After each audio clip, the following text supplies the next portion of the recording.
Hi friend, all education for you में आपका स्वागत है। आज हम देखेंगे बिहार दरोगा प्रैक्टिस सेट देखेंगे। इसमें टॉप 10 क्वेश्चन लेके आए हिस्ट्री से, जो आने वाले एग्जाम में बहुत ही लाभदायक रहेगा। तो चलिए स्टार्ट करते हैं बिना देरी किए। देखिए, फर्स्ट है आगरा शहर का संस्थापक कौन था। तो आगरा शहर का संस्थापक होगा सिकंदर लोदी। तो इसको याद रखेंगे। इसका कुछ फैक्ट देखेंगे क्योंकि इससे भी एग्जाम में पूछेंगे। लोदी वंश के शासक सिकंदर लोदी ने 1504 ईस्वी में आगरा शहर का निर्माण कराकर इसे अपनी राजधानी बनाया था। सिकंदर लोदी ने 1504 ईस्वी में आगरा शहर का निर्माण कराया था और अपनी राजधानी बनाया था। देखिए, वह गुलमुखी नाम से कविता लिखता था। इसमें आयुर्वेद के एक ग्रंथ का फारसी भाषा में अनुवाद फरहंगे सिकंदरी के नाम से कराया था। सिकंदर लोदी ने माप का एक पैमाना चलाया था जिसका नाम था गज-ए-सिकंदरी। इसने मुस्लिम महिलाओं को पीरों एवं संतों के मज़ार पर जाने से रोक लगाया था। तो इसको भी आप याद रखेंगे। देखिए, नेक्स्ट देखेंगे अंग्रेज़ों ने भारत में अंग्रेजी शिक्षण का माध्यम कब बनाया। तो ये 1835 ईस्वी में बनाया था। इसका फैक्ट देखेंगे। 1835 में लॉर्ड बैटिंग ने मैकाले द्वारा तैयार नई शिक्षा नीति का प्रारूप को अधिकृत रूप से घोषित किया गया था। भारत में अंग्रेजी शिक्षण के माध्यम बनाने की घोषणा की। राजा राम मोहन राय ने के सिफारिश पर लॉर्ड विलियम बेंटिंक ने 1829 ईस्वी में सती प्रथा को गैर कानूनी घोषित कर दिया था। लॉर्ड विलियम बेंटिंक ने 1829 ईस्वी में भारतीय जो सती प्रथा को गैर कानूनी घोषित कर दिया था। यह कानून सर्वप्रथम बंगाल धरती पर लागू किया गया था। इसको भी आप याद रखेंगे। देखिए, नेक्स्ट देखेंगे भगवान बुद्ध ने अपना पहला धर्मोपदेश कहाँ दिया था। ये दिया था उत्तर प्रदेश के सारनाथ में। तो इसका कुछ फैक्ट देखेंगे। महात्मा बुद्ध ने अपने जीवन का पहला उपदेश सारनाथ में दिया था, जो उत्तर प्रदेश में है। इसे बौद्ध धर्म के इतिहास में हम धर्म चक्र प्रवर्तन के नाम से जाना जाता है। इसे क्या नाम जाना जाता है? धर्म चक्र प्रवर्तन। महात्मा बुद्ध ने अपना उपदेश पाली भाषा में दिया था। बौद्ध धर्म के ग्रंथ त्रिपिटक की रचना पाली भाषा में की गई थी। त्रिपिटक के अंतर्गत 3 ग्रंथ को शामिल किया गया है। त्रिपिटक के अंतर्गत 3 ग्रंथ को शामिल किया गया है, विनय पिटक, सुत्त पिटक एवं अभिधम्म पिटक। तो इसको भी आप याद रखेंगे तीनों का। अभी नेक्स्ट देखते हैं संगम युग में संगम शब्द का क्या अर्थ है।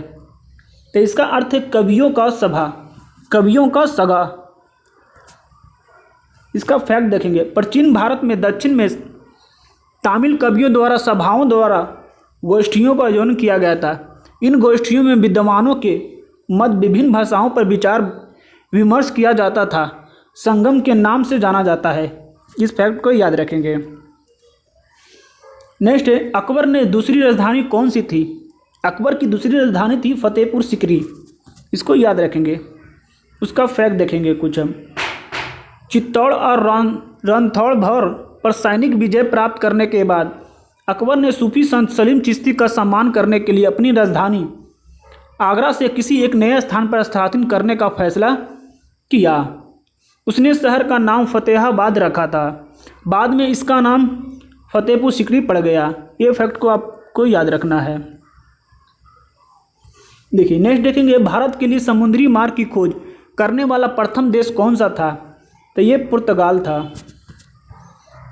इसको हम फैक्ट देखेंगे। भारत के लिए समुद्री मार्ग की खोज करने वाला प्रथम देश था पुर्तगाल। पुर्तगाल नाविक वास्को डी गामा 20 मई 1498 ईस्वी को भारत आया था। कब आया था? 20 मई को। आपको छोटा डेट भी याद रखना है। 20 मई 1498 को भारत आया था। यह भारत में सर्वप्रथम कालीकट पर आया था।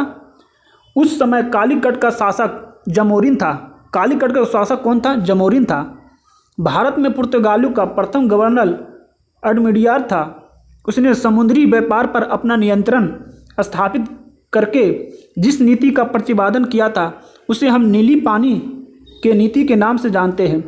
भारत में पुर्तगालियों का दूसरा गवर्नर अल्बुकर्क था। पुर्तगाली का दूसरा गवर्नर कौन था? तो अल्बुकर्क था। इसे भारत में पुर्तगाली शक्ति का वास्तविक संस्थापक के नाम से जाना जाता है। अगर पूछे भारत में पुर्तगाली शक्ति का वास्तविक संस्थापक अल्बुकर्क को जाना जाता है। यहाँ देखेंगे, अल्बुकर्क ने 1510 ईस्वी में बीजापुर के शासक यूसुफ आदिल शाह से गोवा छीना था। अल्बुकर्क ने 1510 में बीजापुर के शासक यूसुफ आदिल शाह से गोवा छीना था। इस प्रकार गोवा पुर्तगालियों के राजनीतिक एवं सांस्कृतिक उत्थान के केंद्र थे। पुर्तगाली ने भारत में अपनी पहली फैक्ट्री कोचिन में स्थापित किया था। अपनी पहली फैक्ट्री कोटी जो कोचिन में स्थापित किया था, इसको भी आप याद रखना है। देखिए नेक्स्ट है, भारतीय विश्वविद्यालय अधिनियम किसने लागू किया? ये लॉर्ड कर्जन ने भारतीय विश्वविद्यालय अधिनियम लागू किया था। इसका हम फैक्ट देखेंगे। देखिए, भारतीय विश्वविद्यालय अधिनियम लॉर्ड कर्जन ने लागू किया। शैक्षिक सुधार के अंतर्गत कर्जन ने 1902 में सर थॉमस रायले की अध्यक्षता में विश्वविद्यालय आयोग का गठन किया गया। आयोग द्वारा दिए गए सुझावों के आधार पर भारतीय विश्वविद्यालय अधिनियम 1904 में पास किया गया था। प्राचीन स्मारक परीक्षण अधिनियम 1904 के कर्जन द्वारा भारत में पहली बार ऐतिहासिक इमारतों की सुरक्षा एवं मरम्मत के लिए और ध्यान दिया। इस कार्य के लिए कर्जन ने भारतीय पुरातत्व विभाग का स्थापना की। इसको भी आप याद रखेंगे। देखिए नेक्स्ट देखेंगे, उपनिषद शब्द का शाब्दिक रूप से यह अर्थ होता है कि तो उसके पास बैठना। उपनिषद का शाब्दिक अर्थ है पास बैठना। इसको हम फैक्ट कुछ देखेंगे। देखिए, उपनिषद शब्द का शाब्दिक रूप से अर्थ होता है पास बैठना। उपनिषद शब्द का अर्थ होता है समीप बैठना, अर्थात ब्राह्मण विद्या को प्राप्त करने के लिए गुरु के समीप बैठना।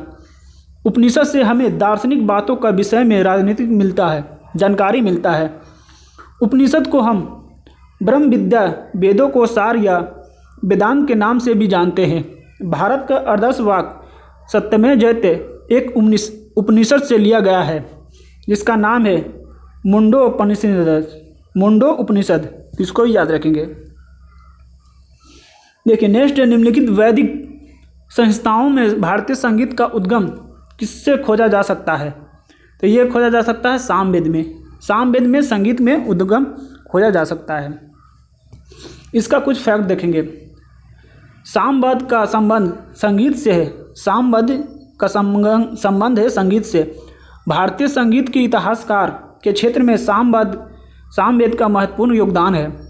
सामवेद में कुल 1549 ऋचाएँ हैं, जिसमें 75 के अतिरिक्त 75 जो है सामवेद से और उसके अतिरिक्त ऋग्वेद से लिया गया है। तो इसको भी आप याद रखेंगे। तो आज के लिए इतना ही। अगर वीडियो पसंद आए तो लाइक करें, सब्सक्राइब करें। तब तक के लिए धन्यवाद।